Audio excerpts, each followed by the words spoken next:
is good to be in Missoula.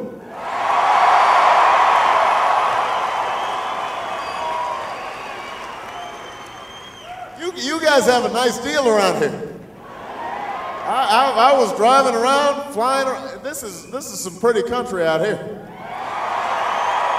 This is some pretty country. I think I need to learn fly fishing. Get some waders. Go out there, clear my head. All right, we may have to come back to Missoula. I just like saying Missoula, by the way. That's a good name, Missoula. It goes with a lot of vowels, same kind of thing. Here's the thing, Missoula. I can't do it by myself. I can't do it by myself. One of the things that I have understood very early in this campaign is that the only way we can pull this off is if the American people decide that they want change. You know, when we started, we had no idea how we were going to raise money because we're not taking PAC money. We're not taking money from federal registered lobbyists.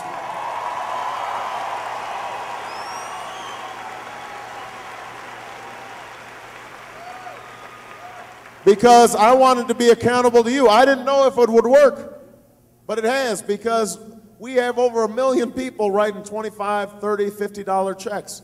We didn't know whether or not we could compete with organizations that had been built 20 years ago. I mean, you know, all the establishment folks were endorsing other candidates. I didn't know if it was going to work. Me coming out here, black guy, funny name, you know, big ears, you know.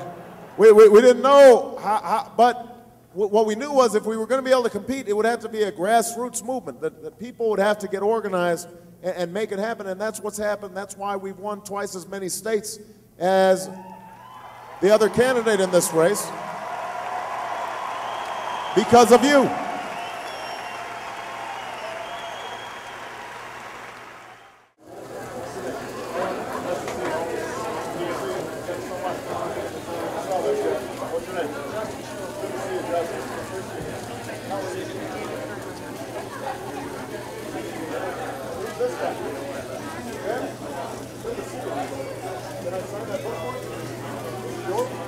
I'm Nathan Schwartzmiller from Butte, Montana here.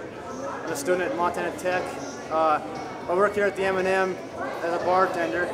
Right now we have Barack Obama here at the M&M taking pictures and stuff. It's pretty cool stuff, a lot of fun. We're here at the M&M right now, and it's established in 1890, so it's pretty old. It's a really old bar here in Butte, and we have Barack here. It's just an awesome experience to see. It's not every day you get a guy of that magnitude here in Butte at this bar. So it's a real privilege to see that, and I'm enjoying it tremendously. 93rd. Oh yeah, you got your own pen. I got it. What am I thinking? I got it. Always try to be prepared. Thank you. Thank you. We can't afford 4 more years of an economic policy that offers just one solution to every problem under the sun: tax breaks for the wealthy. Tax breaks for the biggest corporations and the wealthiest few. People who didn't need them and weren't even asking for them. That's not a policy. It's a dogma. It's a tired and cynical philosophy that says there's nothing this nation can do or should do for workers without health care, for that single mom who's struggling, for children in crumbling schools, for families who are losing their homes. That's basically the philosophy we've been hearing for 7.5 years. The idea is we should just hand out a few tax breaks and wish everybody the best of luck. George Bush calls it the ownership society. What it really means is you are on your own. If your premiums or your tuition is rising faster than you can afford, you're on your own. If the factory you've worked at for 30 years closes its doors and sends your job overseas, tough luck, you're on your own. If you're a child born into poverty in an inner city, or in a barrio in South Texas, or in an Indian reservation in Montana, pull yourself up by your own bootstraps. Not our problem. Of course, this philosophy doesn't apply to everybody. If you've got the money to hire a Washington lobbyist, you'll get the help you need. If you're an insurance company or an oil company looking to veto universal health care or investments in renewable energy, you'll get your wish. Meanwhile, everyone else can just fend for themselves. Well, the results are in on this philosophy. We've tested this philosophy for the last 7.5 years, and here's what we have to show for it. Mounting job loss, record gas and health care bills, a widening income gap. And here's the most important and telling point. The pain is actually trickling up. The excesses of a few manipulators on Wall Street, aided by the indifference of Washington, has taken our economy into a tailspin. This is the Washington we've come to know. But this is not what Washington has to be.